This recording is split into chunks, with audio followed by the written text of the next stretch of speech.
Masturbation. Jerking off, wanking it, playing solo on the skin saxophone, dick Pilates, Dungeons and Dragons, where the dick is the dice and your cum is the 7 fire attack. Wait, +7? +7. Damn it. Whatever you want to call it, masturbation is a fact of life and today's topic. Hello, I'm Caitlin V, your sex and relationship coach, Instagrammer, TikToker, YouTuber, human being. I got a lot of things going for me. I like to think about masturbation as a gift from the cosmos, a way to experience momentary pleasure in a world that is so often cruel and painful. In other words, life is suffering, but hey, at least we have masturbation. And come on, we all do it. Men do it, women do it, your Grandpa Frank does it, or at least he probably did, just furiously jerking his way through the 40s. And we do it no matter what our relationship status is. We honk it when we're single and when we're in a committed relationship. But too much of a good thing can start to cause significant issues with your sex life. And an overabundance of self-pleasure can start to cause sexual issues like premature ejaculation, inability to ejaculate, even erectile dysfunction. So my dude, are you adjusting your crotch turtleneck a little too often or a lot too often? Is it affecting your performance or your libido when it comes to dating? Or if you're in a relationship, having sex with your partner? Or do you just find it easier to fap over having sex because of performance anxiety or just straight up laziness? If you answered yes to any of these questions, do not worry. Today, we are going to discuss why we lean on masturbation as a sexual outlet and how to tell if it is negatively affecting your relationship with sex, particularly your physical and emotional intimacy with your partner. But first, let's start with why we masturbate. Obviously, it feels good. It is like a Mardi Gras parade shooting out of your dick hole. And that is because ejaculating releases oxytocin, which feels freaking excellent. Men also masturbate to de-stress, like after a tough day, to disassociate from whatever they're dealing with in their life, or just out of boredom. Also, when you're in a relationship and sex is feeling bland or scarce, you could be masturbating from sexual frustration. So I ask you to consider, are you leaning on masturbation as a crutch or as a way to avoid dealing with issues or changes that need to be made in your life? Think on that for a moment. We will revisit. Now, the bajillion-dollar question. Is spanking your turtle too much, causing negative ramifications in your relationship, particularly when it comes to sex? It might be, and you might not even realize it. Maybe because you're still imagining a cute tiny little turtle just getting spanked. Or maybe you're too busy trying to open your personal Pringles can. Here are the 5 signs to look out for. Number 1, you've lost interest in real sex. Sex again? It's just too much work. Why play sports when I can just play Madden on my Xbox, you know? Number 2, you lose chunks of time in your day. You don't get things done or you miss out on important things. You check your phone and suddenly it's 4 p.m. and you've been sitting there with your shorts around your ankles in front of your laptop for like 7 hours trying to look at the same celebrity's boob. Time to reel it in and put that fishing pole away. Number 3 of 5, you obsess over masturbation. You cannot get enough. You are distracted from your daily tasks. Like you're on a work call, but all you can think about is jiggling your frosting tube. You are in obsessive territory, my friend. Same is true if the skin on your penis starts getting damaged or sore. That is a sign that it is just too much. Number 4 of 5, reaching an orgasm with your partner during intercourse becomes difficult. It's likely because you have taught your body that it can only orgasm in one way, with your hand around it and no one else's. And number 5, you are spending money on porn that you don't have or engaging in riskier and riskier behaviors to serve your habit, like masturbating in inappropriate places or suddenly finding yourself descending into darker, more violent types of porn. Now, we should probably take a moment just to talk about porn. I feel like we could have a big dramatic effect. Dun dun dun! Porn! Porn is the way that we outsource our eroticism. Sure, it serves a purpose, but it can easily become detrimental to our sex life if it starts to control how we engage in sexual activity.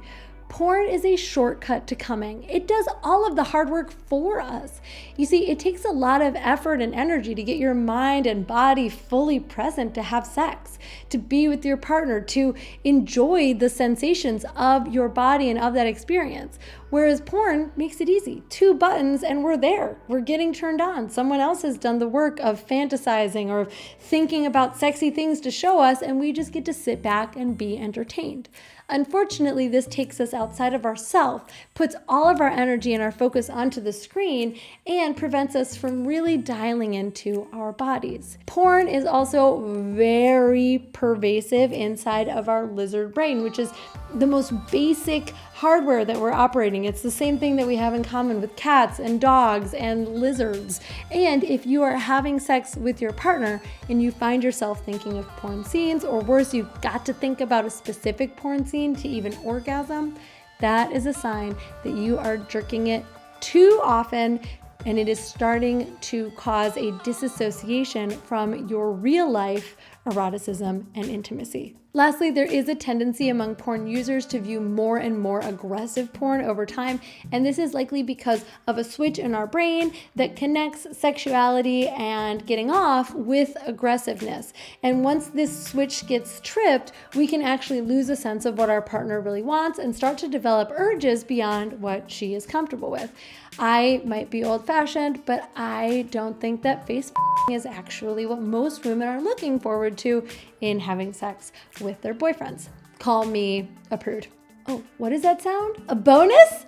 Number 6 reason or indication that you might be fapping it too often is that fapping, and ejaculating in particular, takes a lot of your body's resources. Semen is a very, very nutrient dense thing to make, as are all of the other fluids of ejaculate, and it takes longer and longer to replenish as you get older. So while Grandpa Frank could easily blast it all over the ceiling of his 1947 Plymouth Deluxe, it is going to take him a lot longer to replenish while he's waiting for his applesauce at the nursing home. And that's because cum is actually jam-packed with nutrients. And those nutrients tend to be the exact same nutrients that are required for a healthy nervous system, and a healthy nervous system is required for just about everything else that your body does.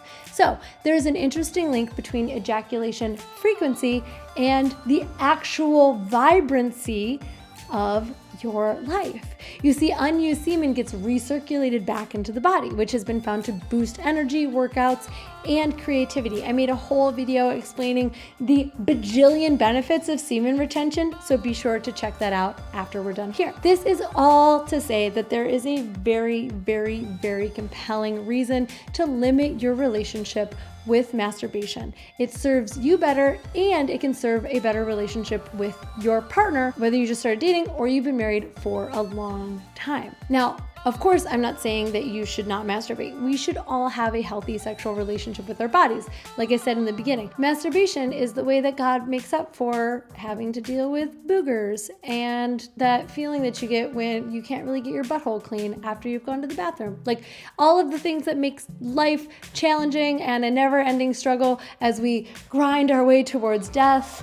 In those beautiful moments where we get to self-pleasure, all of that melts away and we get connected to something bigger and more awesome than ourselves. And there is definitely a time and a place. So take, for example, like say you're a single dude and you live in Montana in somewhere remote where it's really difficult to meet women. And by all means, shaking the devil's finger on occasion is a healthy way to maintain a sexual relationship with yourself and alleviate those carnal urges. However, do not let masturbation keep you from seeking out a partner. It is a nice temporary relief to orgasm when we're uncomfortable or unsatisfied, but sometimes we need a little discomfort to motivate us and help us to get out there. There's a lot to be said about the men who limit the expulsion of their sexual energy and save it for a sexual partner. So the next time that you get an urge to get into your own pants, pause for a minute and ask, Might this be better for me to save when I get into someone else's pants instead? Also, if you are experiencing ejaculation issues or delayed ejaculation with your partner, please do not wait for it to go away on its own.